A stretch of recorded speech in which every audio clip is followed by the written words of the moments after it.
So now we're going to talk about character of a new man. Yung bago na daw nilalang. Hindi lang siya Christian, but he is a new man. So several weeks ago, sabi nga po yan, we have come up on the study of our true identity as Christian. So, tinatawag po natin true identity meaning biblically based. What does the Bible say about being a Christian? It's not what about your groups or your religion says about Christianity. It's what about the Bible says. Kaya pag sinabi ng Bible, don't be offended to your pastor, to your friend na nag-share sa inyo because that is what the Bible says. Ganun to, di ba? Pag sinabi ng Bible na huwag kang palalo, huwag kang palalo, Kuya Steve. Di ba? Pag sinabi ng Bible, huwag kang gluten. Malapit yan. Nung Friday, parang mga namimili ng ulam sa palengke, yung mga kare-kare, binalot sa plastic. Diba? Pang pang breakfast. Kare-kare, breakfast. Diba? And that's part of it. Yung sinasabi po natin gluten, yung super takaw. Yung busog na, Hindi po malapit yan. yung parang mauubusan siya. Gluten po yung kasalanan. Kaya sabi rito, our true identity. And that identity can only be proven not on what we know about the Word of God or how old are we as Christian, but by our fruits. No, hindi po nakikilala ang Kristiyano sa kanyang kaalaman sa salita ng Diyos, which is basically that should be the fruits. No? The result of you being a Christian, kailangan maalam ka sa Scripture. No? Pag kino-quote mo yung Scripture, you can able to quote Scripture from text to text, and you do understand that. And sometimes, yung how old are you as a Christian? No? Panahon pa po ng liberation, Kristiyano ka na, until now, Christian ka, so senior, di ba? But the more things that it weight is about your fruits. Yung testimony mo of being a Christian. So may mga Christian pong bago lang pero maganda yung testimony, di ba? Then there are Christian who are more than old enough as a Christian, but yet yung testimony niya sa laula. Di ba? Yung bad testimony, hindi nagre-reflect, hindi nagja-jive sa word yung kanyang character. Amen ba? Are you still there? Amen. So tuloy natin, kwentuhan na lang tayo. Okay, so sabi, Jesus said, you will know them. So this is that very thing that the people around us able to judge us. If we are truly a Christian or professing Christian. Yung fruits. Mahalaga po yan. Bunga. Okay.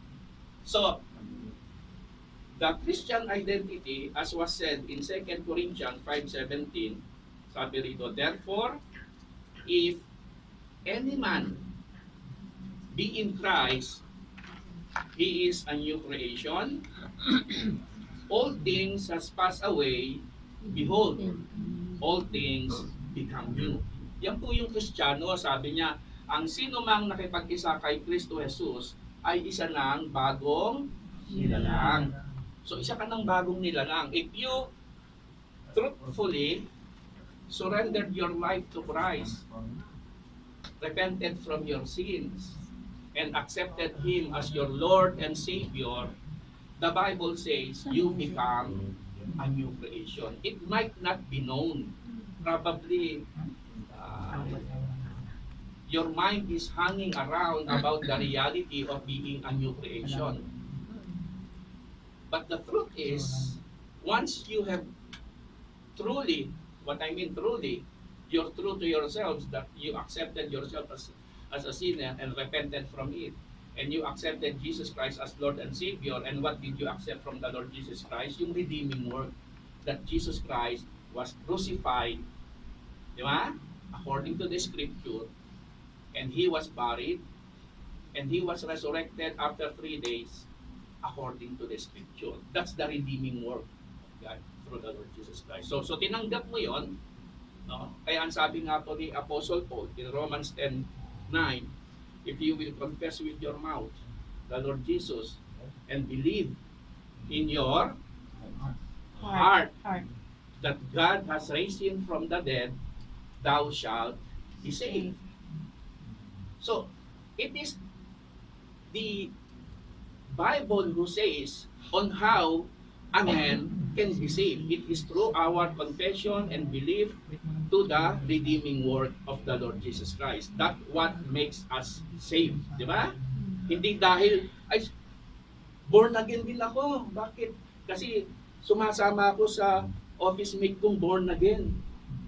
Does it make you born again? Anong born again? Yung praise the roof? Diba? Anong born again? So, the title itself became a name for a group, while the title itself means a personal relationship with the Lord Jesus Christ, unknown to you, either wherever religion you belong. Once you accepted Jesus Christ as your Lord and Savior, the Bible says, you become a new creation.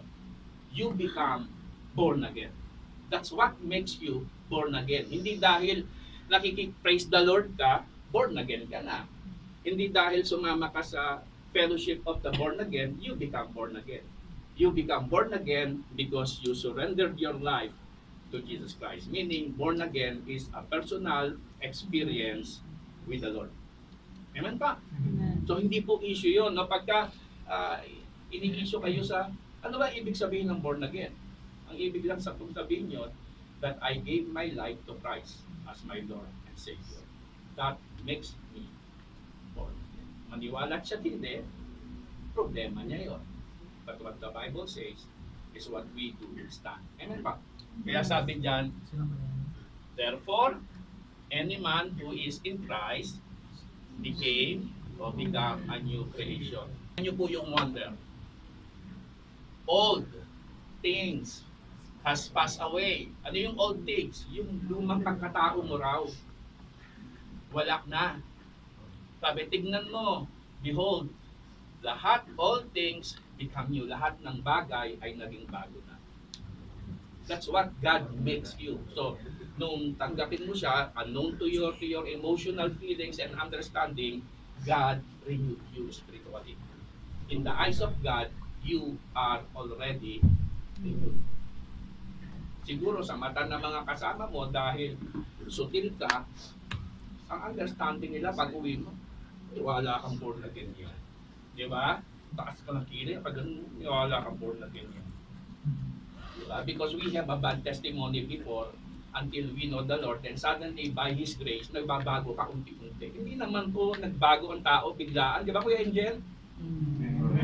Ay, naglalaro ka kasi ko, puro siko mo dito, tubig mo dito. Di ba, yung mga kalaban mo, puro bukol. 7. O, nung na-born again ka, 3 na lang. O, nung sumunod na laban, naging 2. Naging 1. Nung sumunod, ikaw na may bukol. Di ba? So it happens in the way, in transformation is not at once.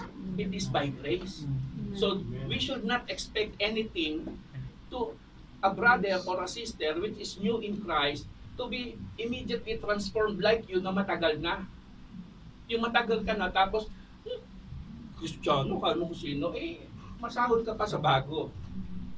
Di ba? Mapanghusga ka. Dapat transformation natin continuous. Amen ba? Amen. Okay. So, sabi diyan, so what exactly has passed away and that was become new?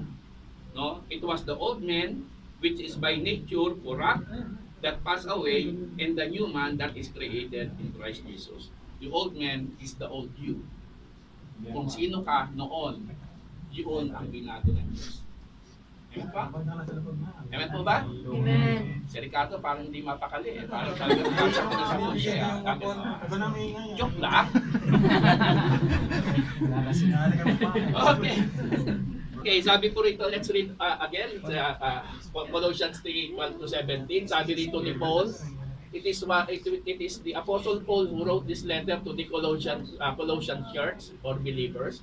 Sabi niya doon sa mga believers in Colossians, put on then As God chosen ones, holy, is that clear? Christians become holy. Holy ba kayo? Holy? Uy, parang namang nag-aalam na.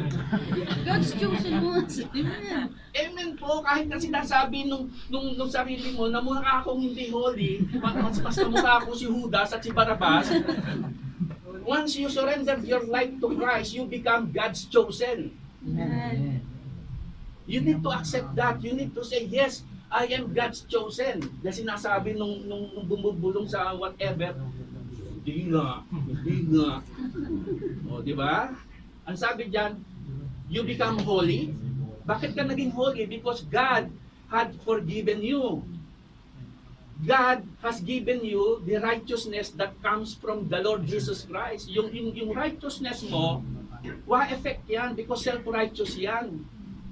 But when you become a Christian, that righteousness was overpowered by the righteousness of Christ. So what you have now is Christ's righteousness. Yung katuwiran ni Kristo, hindi yung katuwiran mo. Yung katuwiran mo sa laula yan. Amen pa? Kasi self-righteous yan, yung mapanghatol. Akala ko, lagi ka nakaganon, yung akala mo kung sino. Di ba? Umati lang ng service, bago akala mo sinong banal. Di ba? Yan yung righteousness na meron tayo. But the righteousness of God doesn't define like that. And you will able to experience that once we continually continue walking in the grace of God. Sabi rito, God, we become God's chosen, holy, and beloved. Before we are not beloved of God because we are all sinners. But when we have surrendered our life to Christ, we become God's beloved. Minahal tayo ng Diyos ang tawag yan. Amen po? Then sabi niya, compassionate heart, okay, kindness, humility, meekness, and patience, bearing with one another, and if one has complained against another, forgiving each other as the Lord has forgiven you. So also, you must forgive. And above all this, put on love. Ano po yung love na yan? Yan yung agape, yung God kinds of love. Hindi po yan yung love na nararamdaman mo sa asawa mo, sa kaibigan mo, no? Yung nararamdaman mo sa una mong nakita. Di ba? Love at first sight. Yan. Di ba? Pero kung may asawa ka, hindi tama sa iyo yun. Diyan. Tigilan na yung mga ano na yan. Okay? Sa mga pang-single lang ito. Pero isa lang. Sabi nito, put on love, why? Which bind everything together in perfect harmony. So how we become perfectly united together? By means of the love of the Lord. Okay. Sabi niya rito, and let the peace of Christ rule in your heart, to which indeed you were called in one body. Ano po yung one body? Isang katawan, isang iglesia. All the believers in Christ are called into one body. No, hindi lamang po tayo. Lahat po ng mga mananampalataya, everywhere, once they are in Christ, we are called in one body. Then the Apostle Paul says, and be thankful, let the word of Christ dwell in you richly. Yung salita daw ng Diyos, sabi niya, hayaan yung tumanim sa inyo ng malalim. Okay?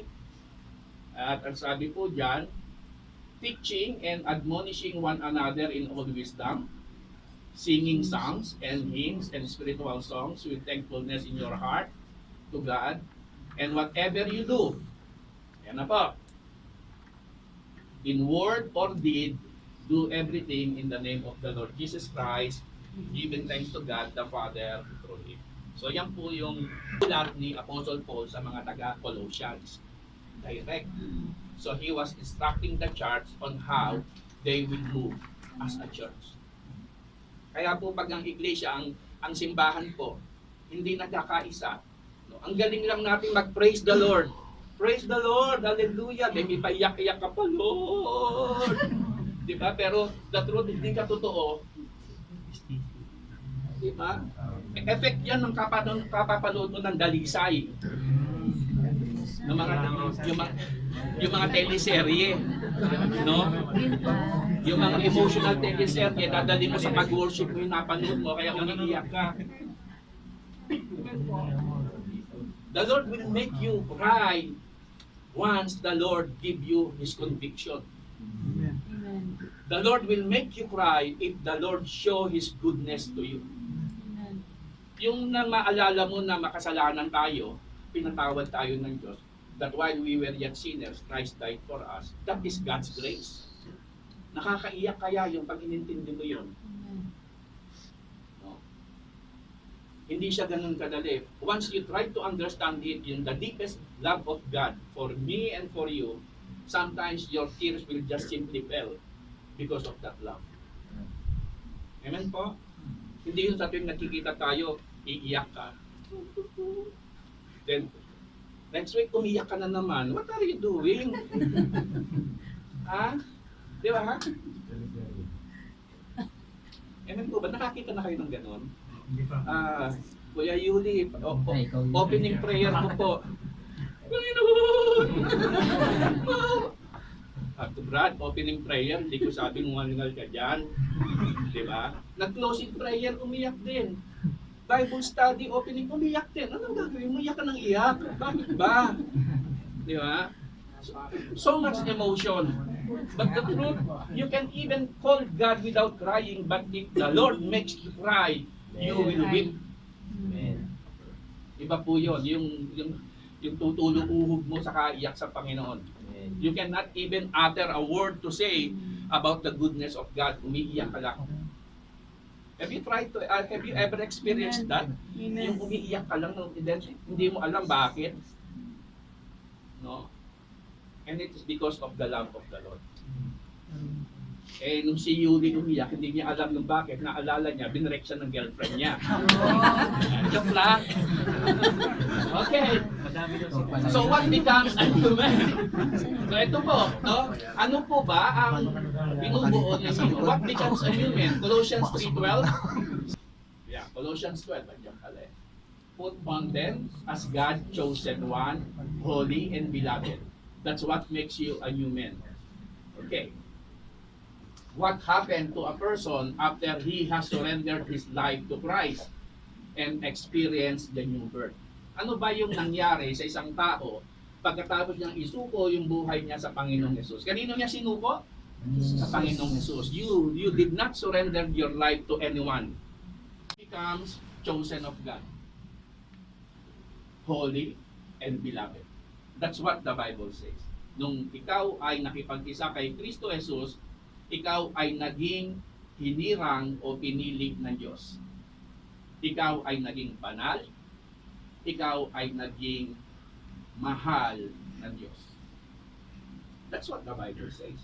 That is not what I said. That's what the Bible says. Kaya yung Christian, they are holy. Amen po? Hello? Amen. Oh. So, Saint Gilbert. Diba? Banal eh. Saint Rogelio. Parang hindi tugma. Kasi yung pangalan, Saint Rogelio. Saint Sebastian. Yeah. Diba? Tugma yun. But the truth, a Christian is a saint according to the writing of the Apostle Paul. In the human term, to be a Christian needs you to be proven bago ka nila hiranging santo o santa. Ayan pa, di ba? So kailangan nakagawa ka ng ilang miracles, kailangan ganito ka, ganito. So lahat yon. But in the Bible, a person, how wicked he is. Do you agree with me? How wicked na lang. Wicked na para tagang diretso masama na. No? O how bad, how sinner he is. Ano man yung, okay, whatever your background, ano man yung background mo sa buhay mo, Either you are so bad before you know Christ, probably you are an addict, a gambler, drunkard, holdupper, carnapper, whatever bad, whatever sins, di ba? Or maybe you are womanizer, amen ba? Yung yung nakatingin na lang kayong ganun, tumingin sa si Angel. So, you see, how even wicked we are, when we surrendered our life to Christ, God transformed us spiritually. We become chosen of God. Amen po? Then, unknown to you, because ang sabi mo, masama kang tao, but God made you holy. Holy not because you became holy, but because of Christ's holiness. Amen po? Binibistow lang po sa atin ng Diyos yung kabanalan ng Panginoon. Amen pa? And then we become beloved. Kaya sabi rito, in the book of Ephesians chapter 1 verse 4, God chosen us, elect, according to the foreknowledge of God the Father. No? Sabi rito, elect according to the foreknowledge of God the Father. Sabi ni Peter yan. Through Christ. Chosen before the foundation of the world. Before God created everything, in the mind of God, each every one of us will become His children through the Lord Jesus Christ. So wala pa po tayo sa daigdig na to. Wala pa yung daigdig. God had never yet created the earth. No, bago niya panilikha yung earth, in the mind of God, we will become His children, chosen through the Lord Jesus Christ. That is what God's plan to us. Amen? Okay. So, knowing that God has elected us, chosen us even before the foundation of the world to be holy and blameless before Him in love. So, how should be a Christian live in this present generation, which is so self-centered? Do you agree with me? The world is so self-centered, egocentric, di ba? And materialistic. So, how should be a Christian live in this present generation? Paano raw tayo mamumuhay sa panahong ito? Na kung saan the world itself is self-centered, egocentric, materialistic. Yung mga tao na lang, pag nag-usap yan, lagi, di ba? You can able to notice that if you were been discussing anything to a certain person, lagi na lang siya yung tama, or laging ikaw na lang yung tama. Either him or you is always the correct one. No, we become narcissist. No, pag tinatama tayo, hindi no, yung tumakapalag ka para kang bangus, hindi no? Ganun. Pag ina-advise ka, hindi marunong ka pa sa akin. Are you more knowledgeable than me? Islam, knowledgeable. Okay? So, self-centered, egocentric, and materialistic. Diba? Tayo ngayon, kahit walang pera, basta naka-iPhone X. Brad, pakipicture nga. Pinapakipay doon, pakipicture. Teka, selfie tayo, selfie. Colossians 2:6-7. Ito po ang sabi ni Paul. As you therefore have received Christ, the Lord, so walk in Him. Is that an instruction? Kaya sabi niya, as you therefore, meaning, therefore is therefore, sabi niya, you have already received Jesus Christ as Lord. So what is the next step? Walk in Him. Then, rooted and built up in Him. Are you getting the word? In Him. And established in the faith. So how could we able to walk in Him? So paano tayo lalakad like the Lord Jesus Christ? You need to know what the Lord Jesus Christ wanted us to do through His Word. Kaya sabi niya, rooted and build up in Him. How could we become rooted and build up in Him? Sa Bible. Di ba? Read the Bible, meditate on it, study it, makipag-fellowship ka, makipag-Bible study ka. If you have time, try to have time reading your Bible, and then you will able to find out the Lord God will start talking to you through His Word. Sasabihin niya na sa'yo unti-unti yung mga gusto niya, di ba? Malaman mo na, ay, bawal pala. The Lord doesn't want me to be a slanderer. Di ba? Tapos kung mag-comment ka sa Facebook, slanderous ka. Di ba? Yan po ba? Amen, amen. Pagdating sa politics, nakikipag-away ka. Sino yun? Dahil hindi ka kapartido, away ka, gano'n. And you even using the wordly secular term in debating people with your Facebook account. Yung mga term na should not be heard to a Christian. Mga salitang pangit. Di ba? Okay, Romans 12:2. So sabi rito, how should a Christian live in this present world? First, we need to become rooted and build up in Christ. We need to walk in Him, and we need to establish in the faith. Yung faith natin dapat establish. So, previously we talked about faith, and we have known that faith is not part of the five senses. It is something beyond the five senses. Amen pa? So sabi nga natin, yung faith po, hindi siya kasama ng mga nararamdaman. Your feelings is not your faith. What you see is not your faith. What you hear is not your faith. Diba? What you smell is not your faith. What you taste is not your faith. Faith is beyond the five senses of human. Faith based on the Word of God. Kaya yung impossible, it become possible to you through the Word of God. It's not because it's impossible, but it's because God said so. Kaya medyo nakita imposible na, but God said so. So hinahawakan yun. That's faith. Sabi niya, kailangan ma-establish ka diyan. And in Romans 12, verse 2, by being transformed by the renewing of your mind. So we can only survive into this present world as a Christian if a Christian can able to renew his mind. Yung mind natin, babaguhin mo raw. Diba? So why? The old man has the old and corrupt mind. Diba? Yung mind natin before, corrupt, selfish, centric, narcissist yung mind natin, greedy yung mind natin. Diba? Yung laging ako na lang yung magaling. Ako pa. Diba? Sabi mo, ako pa? You're talking to me? Diba? That should not be as a Christian. Dapat natatransform ka. Meaning, your life became lowly by the grace of God.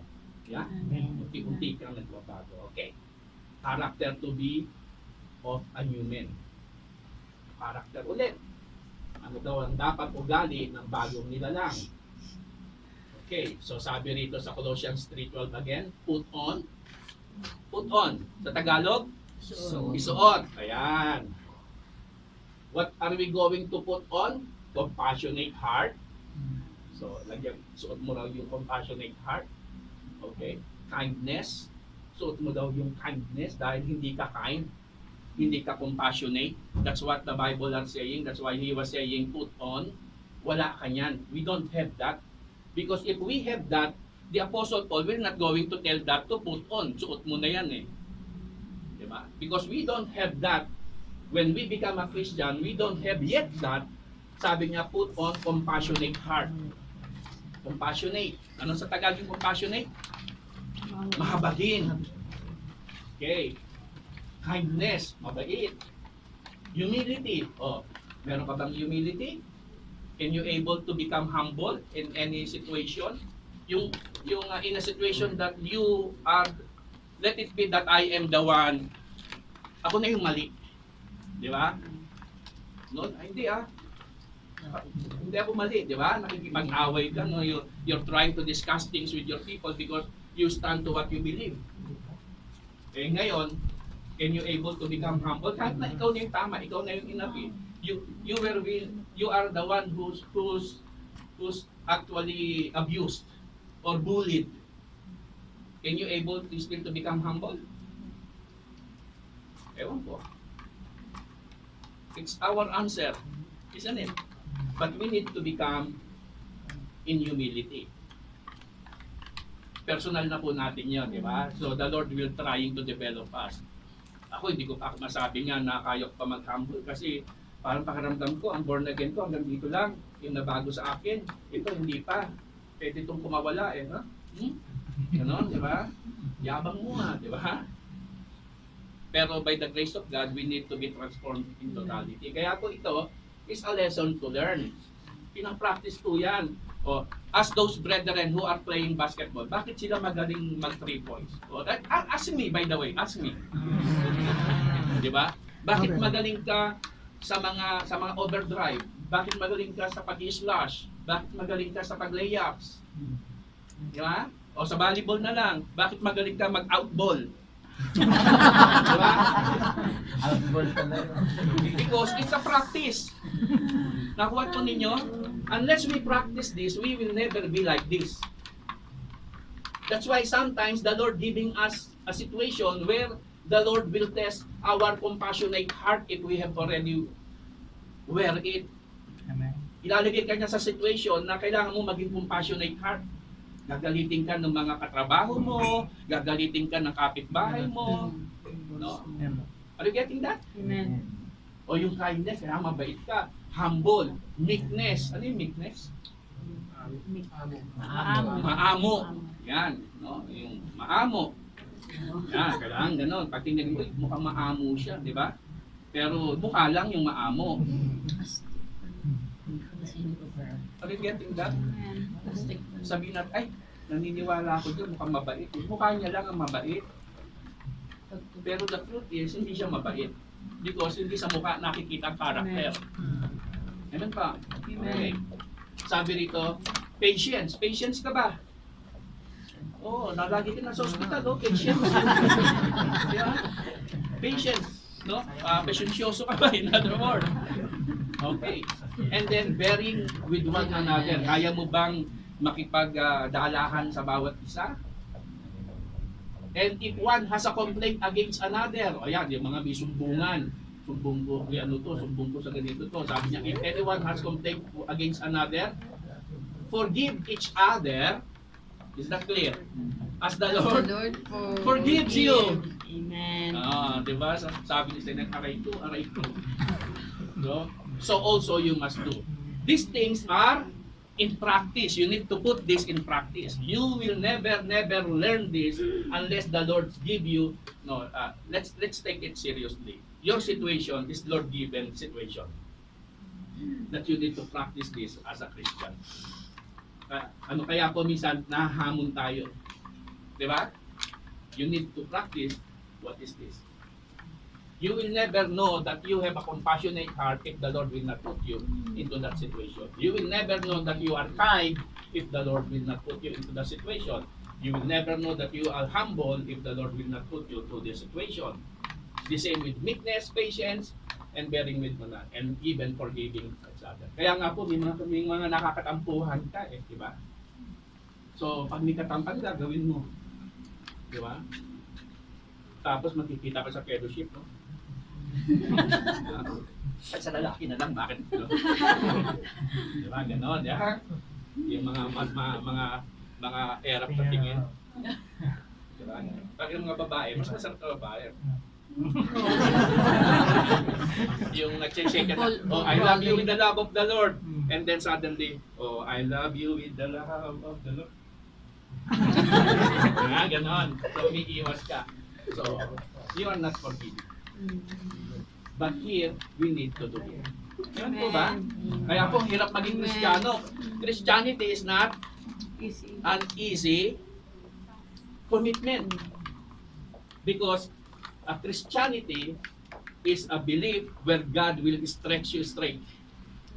Uunatin ka niyan. Kaya pag hindi ka nauunat, di ba? Okay, people have different attitudes. You agree with me? Amen. Different traits, character, and level of faith. Yan. Lagi natin tatandaan yan para hindi tayo nakapaghahatol. Kaya po tayo rito, iba-iba ang mga karakter natin. Di ba? Iba-iba ang mga attitude, no? Yung traits natin, pare-parehas naman yan eh. At yung level of faith. Kaya makita mo yung isa malago, yung isa hindi. Yung una, nung bagong attend, sabi niya, ang hirap daw usapin ni ate, kuya. Bakit? Ano po? Napakatahimik, serious. Pag tinignan ko, taginding mingit, nakagano lang oh. Ate. Ano ate? Ha? Nung tumagal ng ilang buwan, ba, makulit pa sa akin. Hindi, parang ganun, kulit na. Ha? Sino yun? So meaning, he become used with the fellowship. Because if you are not open to such person, you will never be changed. Kasi una, baka nakikiramdam ka nga naman, hindi, ay, okay naman pala sila. Kasi hindi kulit ko rin. Kunyari lang, hindi ko makulit. Yeah. Then later, kulit ko na, oh. Nakikipagdambakan ka na rin. Okay, so, that's the reason why even in the church, sometimes it's hard for us to be in harmony and to understand each other. Tandaan po natin yan, no? Even though we are in Christ, but yet the truth is we have different attitudes, traits, and character. That's why we need to understand one another. Ano ba, sabihin mo, itong si Carding, namumuro na sa akin. Diba? Kasi yung character niya, parang it's not good enough, parang ganun ang pakiramdam mo. But yet, we need to be in harmony with one another. The only thing we can able to do, instead of condemning and judging the brother or the sister, encourage them. Amen? Show them good. Show them the compassionate heart. Show them your kindness. Show them your humility. Show them your meekness and patience, and bear each other. Then if he has wronged you or he wrongs you, forgive each other as the Lord forgiven you. Is that clear? Can we able to forgive those who wronged us? No, kaya ba natin? Amen. Hindi nga, sige nga, hanapin nyo yung kadalit nyo. Bro, sorry. Diba? Ganon. Aha. Diba? Ito po is a very challenging situation that what the Lord expect us to be a Christian. Amen ba? Diba? Sorry. Okay. Sabi rito, but notice what the apostle was telling the Colossians, that those different traits, attitude, and character, and level of faith should be harmonized in accordance to the character of Christ. So we must have the character of Christ before we can able to become one. Amen po. Dapat we become transformed. We become a new man. We become truly born again. Amen po ba? Yan. Next, Christian should put on, sabi dyan, tender mercies, kindness, humility, meekness, and long-suffering. Meaning, we should not only put off anger and wrath, but we must also put on compassion and kindness, not only to cease to do evil, but to do well, not only to do hard to any, but to do what is good, we can to all. Yan po yan, no? Okay. Challenge is what a new man should be doing. O ngayon, born again ka na, Ate Dayan, anong dapat nakikita ko sa iyo, no? Kung i-evaluate mo. O, Christian ka na ngayon, anong dapat nakikita sa iyo? Colossians 3:13-17, sabi rito, 13, forbearing one another and forgiving one another. If any man has a quarrel against any, even as Christ forgave you, so also do ye. And above all, these things put on charity. Sweepstake, PSO. PCSO. Diba? No, charity means love. Put on love, which is the bond of perfection. You see, without love, we cannot be able to become in bond together with one another. We will be having always the differences. That's why we need to practice love, which is the bond of perfection. 15. And let the peace of God rule in your heart, to which also you are called in one body, and be ye thankful. So, saan daw tayo tinawag where we are called? Into one body. What body? The body of the Lord Jesus Christ, the church. Amen pa? So, this is one local church, and there are many local churches around us. So, bilong po tayo sa church na to, but there is only one body. Amen pa? The Lord Jesus Christ. Bahagi lang. That's why we have the local church. Dapat every believer should have a local church for them to grow into the knowledge of God. Para lumalag yung spirituality mo. Hindi yung church na hindi po yun tayo pwede hanggat maaari. Iwasan nyo po yung, ano yung tawag doon? Yung grasshopper.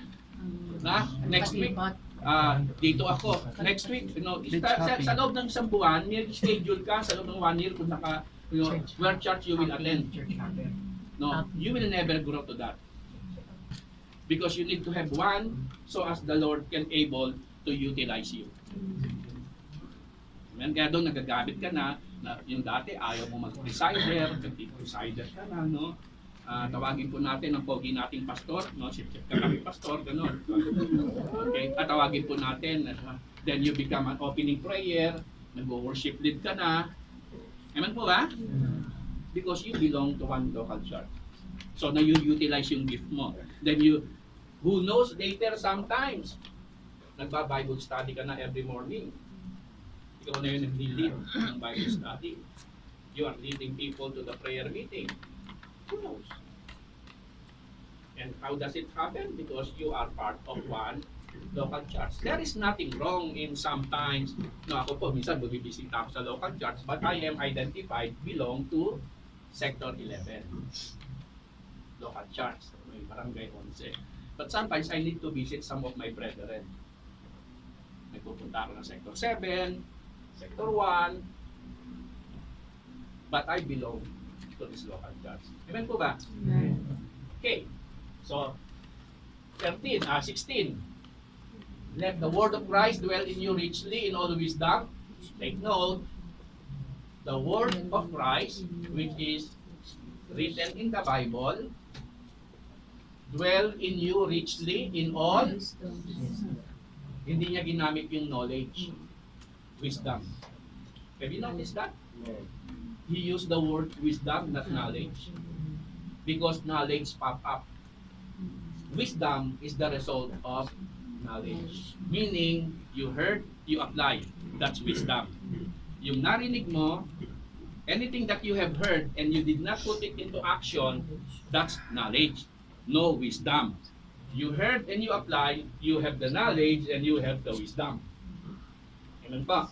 Kaya sabi niya rito, richly in all wisdom, teaching and admonishing one another in songs, hymns, and spiritual songs, singing with grace in your heart to the Lord. So, tayo po ba maawit? Amen. Di ba? Sometimes maawit po tayo. Yan po ginagawa natin. 17. And whatsoever you do, in word or deed, do all in the name of the Lord Jesus Christ, giving thanks to God and the Father by Him. So, it must be for a Christian to recognize the importance of the result of being a human. Mahalaga po yan. Okay? It is important and vital to God because with it, it reflects His image on us. Amen pa? Okay, so, it is important and vital to God. Ano po yun? Yung ma-recognize tayo that we become a human because with it, it reflects His image on us. So, how could we do that? Okay. Sabi doon sa ating binasa, sa Colossians 3, sabi niya, bearing with one another and forgiving one another. Diba? Okay. If unbelievers or If unbelievers know how to bear and forgive one another, yung mga hindi po believer na tinatawag po ng scripture, no? If they can able to forgive others like them, what hinder a Christian to bear and forgive our brothers who have done something wrong with us? Nakita po natin, yung mga hindi nga po mananampalataya, kaya nila magpatawad. How much more tayo? Ang hirap nun, you go to the church and then you have the unforgiving heart, di ba? Struggle ka kaya doon. Di ba? How could you able to pray to a loving God which is forgiving if you are unforgiving? Does it not condemn you? Hindi ka ba nahahamon yung puso mo para sinasabing mali? Diba? So what we need to do is first to act justly and do yung exercise. No, parang nag-gym ka, unang palalakihin natin, muscle natin dito. So ano gagawin mo? Tatakbo ka? Diba? Siyempre, bubuhat ka. Wow. So, siyempre, muscle ang palalakihin mo. Para pag naglalaro ka ng basketball, pag may muscle. Kasi pag walang muscle, yung ganyan, puro taba. Yan. Diba? I mean, are you getting what I'm saying? Exercise lang po yan. I mean, sa una po, mahirap. Wala po, there is no physical fitness in a gym that make it easy for the first time. Amen. Diba nag-gym naman tayong lahat? Ano na lang kunyari, di ba nag-jogging, di ba yung first exercise mo, yung magpaalis ka ng gut bag. Diba? 1, 2, after 20, di ba ang sakit? Tapos kinabukasan, ang lakad mo, bakit? Para kang na-e-back pag naglalakad. Bakit? Di ba ang sakit ng mga muscles mo? Because you do the exercise, the same thing to that. It might hurt you in a way, but as long that it becomes a practice, it's not that hard for you to do it again. Amen. Because in the eyes of God, let them be the right one and you are the wrong. But in the eyes of God, He knows exactly who is the right one and justified. Amen. Mark that one. Kasi nag-challenge tayo dyan sa mga trabaho natin eh. Ay, di ko gagawin yan. Di ko trabaho yan. Di ba? May mga ganun tayong maton style. Di ko trabaho yan. But tapos anything goes wrong, if only He done it to me, mark my word, sister. Ganun ka pa, no? Sapakin ko yan. Yeah? But once you become a new man, natatransform ka unti-unti. Amo ng api ka, kasi minsan parang yung dati kang maton, di ba? Dati kang what you call it in Tagalog, you know? Basagulero. Basagulero. Yeah, it's really hard to pronounce your word. Basagulero. Brawler. Roll. Diba? Ang hirap yun, na dati kang matapang, bigla kang bumait. Yung no one can able to bully you, then ngayon binubuli ka na. Yeah? Minsan, sometimes you want to react. But it's no longer you. So yun ay nasa isip mo, hindi na. Tapos na ako yung bahala na sa Lord sa kanila. Para kang naging uto-uto na lang. Diba? Because you can trust everything to the Lord. Amen po ba? Amen. Sabi nga ni Sarah kay Sened, wag kang salbahe siya rin na, dati ganun siya. Si Sened, yes dear. O ngayon, hindi na ginagawa ni Sarah yun. O Sened, sabihin mo lang kung saan pupunta. Sabi rito, if any man have quarrel against any or complain, it means fault found, blame, censure. The idea is that if another one has given or just occasion of complaint, we are to forgive him. Meaning, generally, we must be forgiving. Kahit na po sabihin natin, tama ka Ate Dayan, mali siya, then you need to be forgiving. Let the Lord judge us. Anyway. So, put on love. Love is the bond of all perfection, things which will unite all together, all other things, and complete them. Okay, so mahalaga po yung love. Sabi, isuot mo yung love. O, suot mo na ba yung love? Di ba? Tingnan nga natin, pahahamunin ko yung love na yan. Di ba? O, nakikita ba yung love sa'yo? Dalisay, nakikita ba yung love sa'yo? Diba? Sabi diyan, 1 Corinthians 13:2, if I have the gift of prophecy and know all the mysteries and all the knowledge, and if I have all faith so as to remove mountains, but do not have love, I am nothing. Self-explanatory na po, di ba? Kahit nasa atin na doon lahat ng bagay patungkol sa kabanalan and everything, if I do not have love, I am nothing. Due to our ignorance of the truth, which still nowadays very evident, and failure of a Christian is to truly love one another. Diyan tayo nag-struggle eh. No? But one thing is very definite. If the Lord allow us to have a conflict with others, that's the time that the Lord is grinding us into the proper definition of love. Tinuturuan ka lang niya magmahal. Di ba? Kaya, since then, nagiging understandable ka na. Okay lang yun. Inulit. Okay lang yun. Inulit. Okay lang yan. Pag inulit-ulit, ikaw na bahalang magpasya. No, but I don't believe a person who has already been forgiven will repeat the same thing because that is not truly a repentance, di ba? Kailangan po sincere tayo. Okay.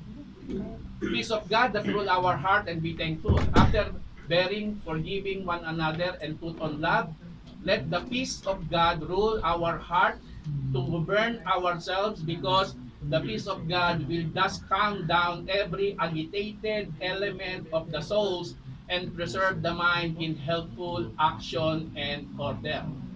Yung peace, di ba? Stress ka sa lahat ng bagay. If we do not have the peace of God, the worst thing that it reflects sometimes, a person becomes suicidal, I mean. Di ba? Pag wala kang peace,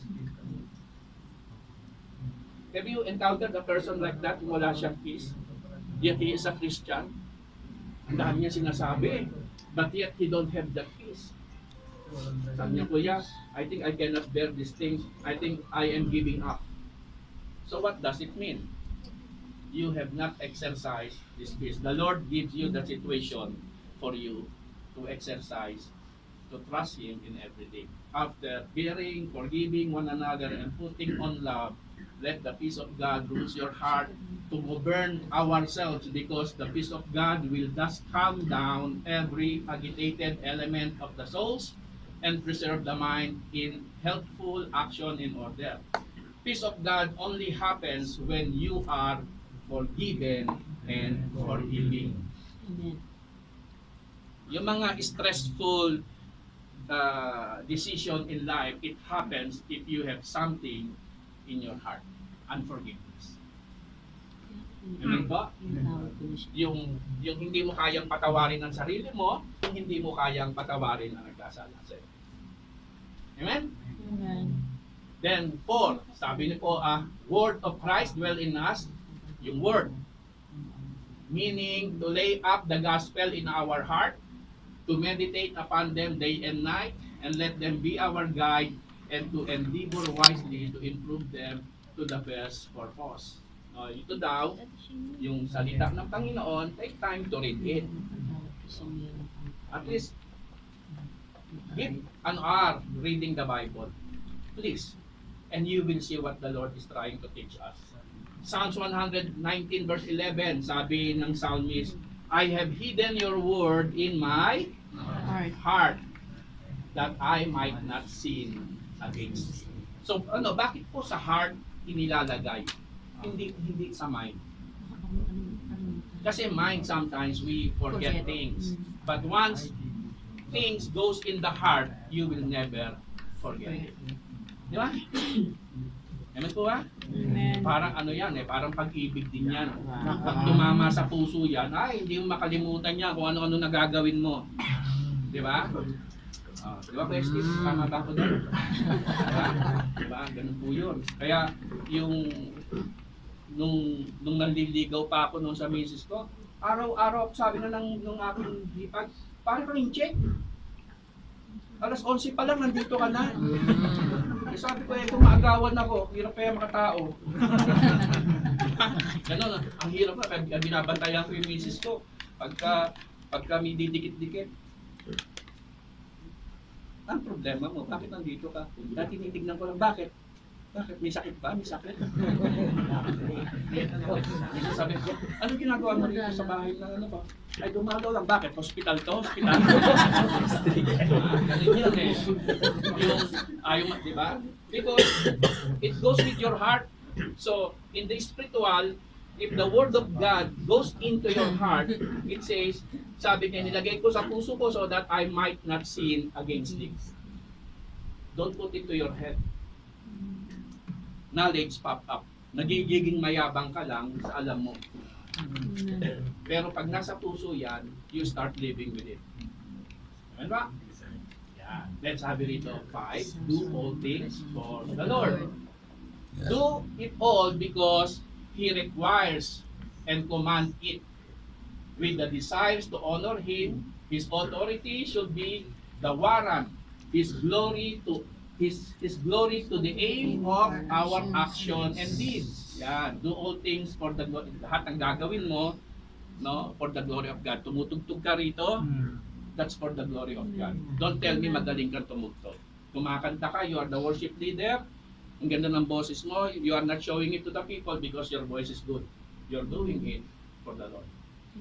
So, nakita niyo yung pinost ko, di ba, yung magaling umawit? Di ba? Nakakapagbagdamdamin yung awit niya, di ba? He got the songs very, very contemplating into the soothing ear and heart. Diba? Nung umawit na, nadismaya ka. Okay. So, do everything for the Lord. Uy, conclusion.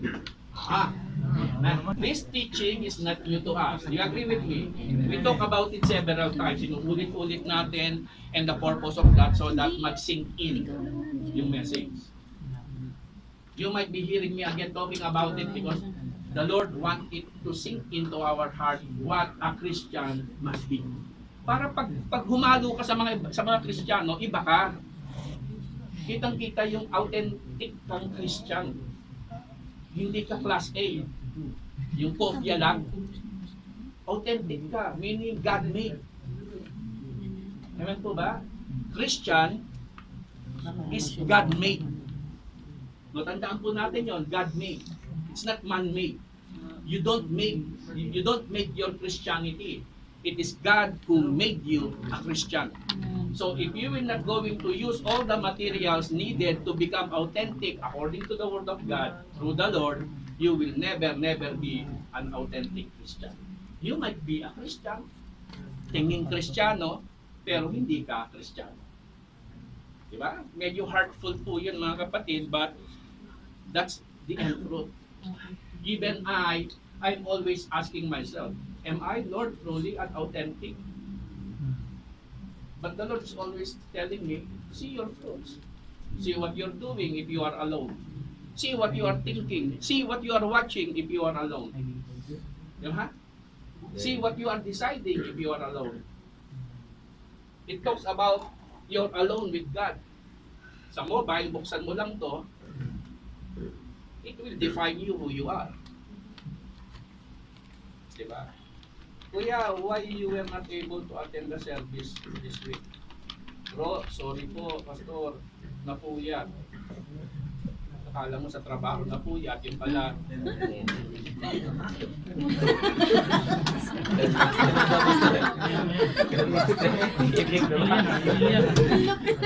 Sa kaliwa. Ha? You know what I'm saying? Inubos mo oras mo sa Mobile Legends. Elder George, in the left, Elder George. Elder Gilbert is there. Go. Di ba? O, puro kay Elder. Tapos pag nasa service, thank you Lord. This teaching is not new to us. Probably we are very familiar with it and we have read it and heard it for so many times, even testifies it. And the Apostle Paul is keep encouraging us because this is what we need to do as a Christian. We should not let the devil cheat us with lies by allowing ourselves dominate by the flesh. Tandaan natin, the flesh. Okay, because the work of the flesh is so evident. What is the work of the flesh?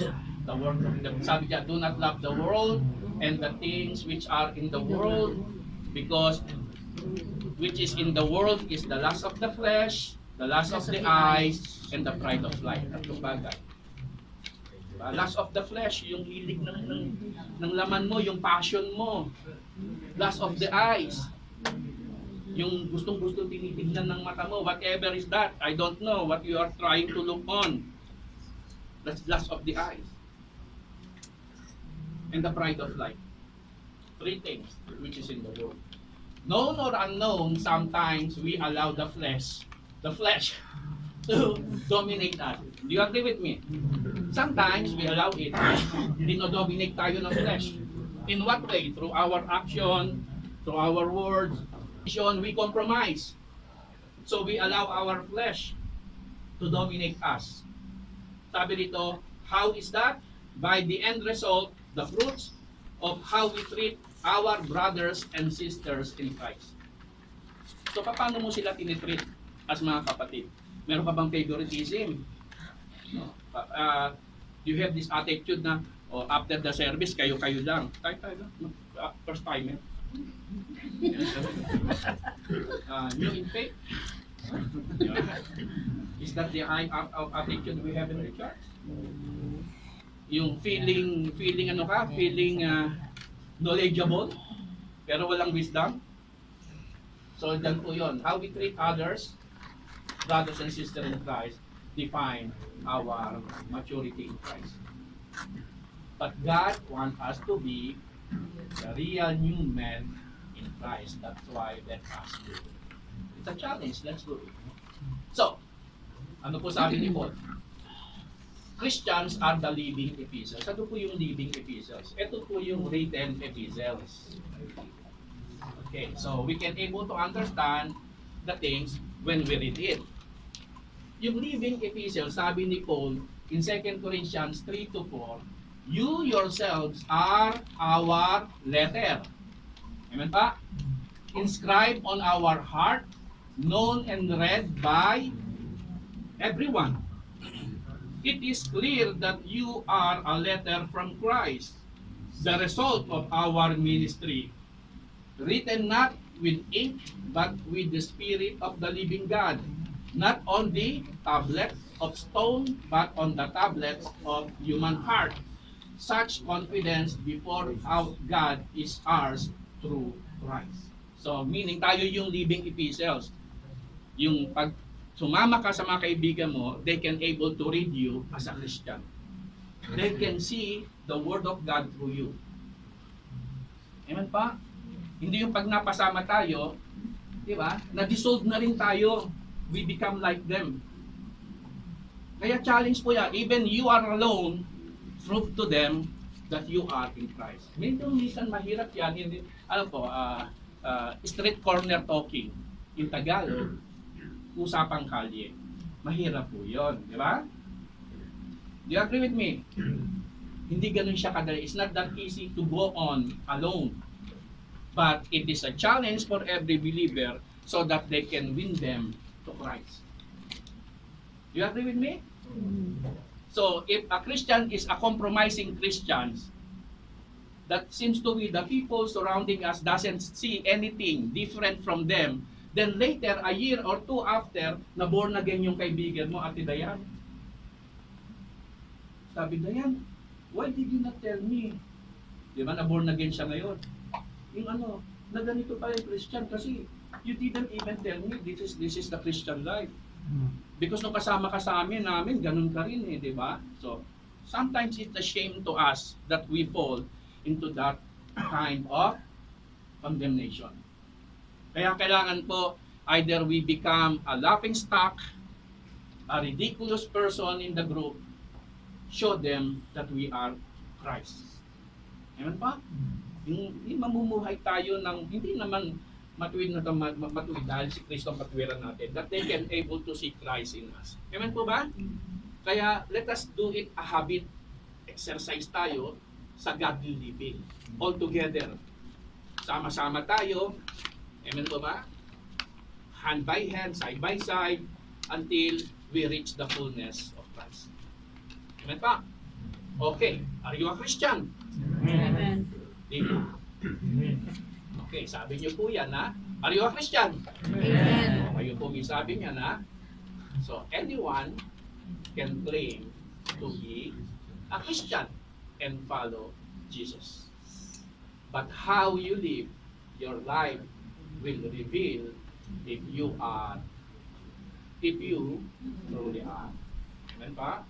So that's what the Bible says. Magandang tanghali po at pagpalaki po kayo.